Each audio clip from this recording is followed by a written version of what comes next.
当林婉儿时隔300多年再回双廊的时候，这里早已没了当初的模样。洱海虽然还是那个洱海，但几百年的开发，让洱海的水域面貌也与300多年前有了很大的变化。站在热闹繁华的双廊街头，林婉儿已经无法将脑海中的记忆与现实的景象相互匹配。好在山的变化并不算大，饶是有几座山曾经被开采过，但对地貌的改变并不算大。经过林婉儿的辨认，她父亲的衣冠冢就在现在双廊小镇的东北方向。翻过第一座被开采了一小半的山峰，后面那座形似龟背的山就是了。叶晨与林婉儿将车留在了镇上，随后换上林婉儿准备好的情侣运动鞋，带上林婉儿提前准备的情侣款，相互挽着手，徒步向着山峦进发。出发时，叶晨开始默默运转心法，身上的灵气波动瞬间被降到了最低。看来这心法确实有效。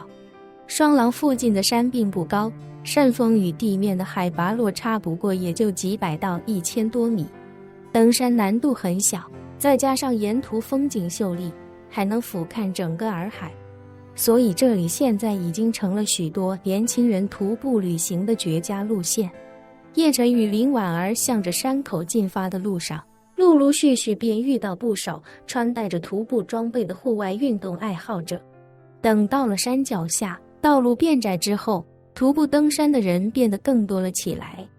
林婉儿一直在不停地左看右看，快到山脚时，表情已经有些激动与亢奋。他见到上山的山口，低声对叶晨说道：“300多年前，我就是从这里上山的。当时这里有一条小路，是当地人用脚踩出来的，没想到300多年后这条路还在。”叶晨笑道：“爬山和走路不一样，爬山依赖的是最佳路线，一旦最佳路线被找出来，只要山体不发生改变，这条路线也不会变。”是。林婉儿轻轻点了点头，道：“路线是没什么变化，但味道却不再是以前的味道了。现在到处都是人工修整的痕迹，就连路都专门做了硬化，修了台阶，人也比以前多了太多。以前这里没什么人，附近几座山都是周边村民的祖坟，走这条路上山的基本都是为了祭拜亲人。”叶晨四处观察，微笑道：“人工修整也有人工修整的好处，看来这里平日进山的人确实不少，到处都有监控，而且还有不少森林防火的监控。吴飞燕要是来了，一定躲不开这种无死角的监控范围，到时候我们可以让孙老先生想想办法，搞一个查看所有监控信息的权限，说不定就能找到锁定吴飞燕的踪迹。”林婉儿问他：“如果真能在这里锁定吴飞燕的踪迹，那你接下来怎么打算？”叶晨胸有成竹地说道：“从这里到10万大山，还有1000公里的路。这1000公里，吴飞燕不可能徒步，而他偷渡来华夏，自然也不可能乘坐飞机、火车，最大的可能就是开车。只要能找到他的踪迹，锁定他驾驶的车辆，基本就能捕捉他的实时动态了。”说着，叶晨又道：“现在的道路监控无处不在，只要是能走机动车的铺装路面，就一定有交通摄像头。我听说交通部门有个大数据，他们在全国各地的监控探头，大都能够识别车辆的车牌号，只要拿到他们的数据，就能实时了解每一辆车上一次出现在监控探头下的时间以及具体位置。用这些信息，就能把吴飞燕的行动轨迹实时勾勒出来，最终他的车在哪里失去踪影，那个地方距离孟长生当年的修行之地恐怕就没多远了。”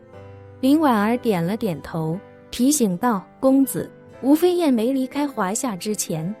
你千万不要进10万大山，你目前还不是他的对手，一定要避开他的锋芒。”叶晨微笑道：“放心吧，我不是莽夫，这点自知之明还说有的。”林婉儿松了口气：“那就好。”两人徒步翻越第一座山之后，便攀上了那座如同龟背一般的山上。因为这是徒步路线上的第二座山，所以这里的人并没有比第一座山少。林婉儿向叶晨介绍道，这座山形似龟背，名字就叫龟背山，是附近少见的风水宝地。当初外公祖上做土司的时候，费了不少心思才将这座山选为自家祖坟。叶晨好奇地问，整座山都是你外公一脉的祖坟吗？对，林婉儿点点头道，这里的风水有盘龙缠山之势，算是风水局中非常好的一种，祖坟选在这里，能保佑后代人丁兴旺，财运亨通，大富大贵。只可惜当年大明龙脉被毁，国运巨变，一旦国运发生变化，国境之内所有的风水命盘都因此受到牵连，原本的风水宝地便也失去了蒙印后代的功效。说着，林婉儿牵着叶晨的手，忽然离开了石阶铺就的山路，带着叶晨直接去了半山腰上的一处平缓之地。此时这块地势平缓的空地上，到处可见露营的痕迹，地上有不少支帐篷时打的防风钉眼，还能看到几顶帐篷的形状。叶晨推测，这里应该已经成了户外爱好者的露营基地。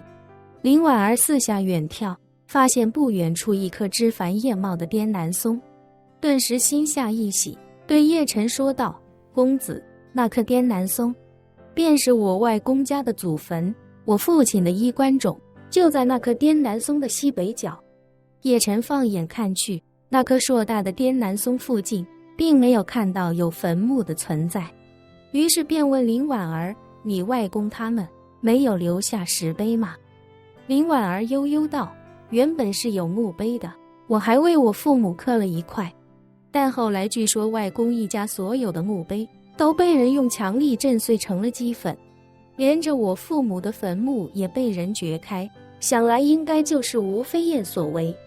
他恨我父母入骨，掘开我父母的坟墓也不令人意外。说着，林婉儿又道，推测他应该是出于愤怒，掘开了我父母的坟墓，发现骸骨已经不见，肯定就知道上了我的当，所以便拿外公家族的其他人发泄不满。叶晨不禁感叹，这女人气性真大，明明是她重伤了你父亲，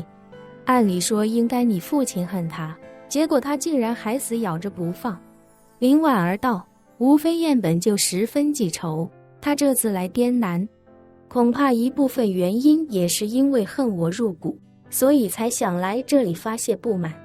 说着，他不禁感叹，也不知他会不会对这棵树手下留情。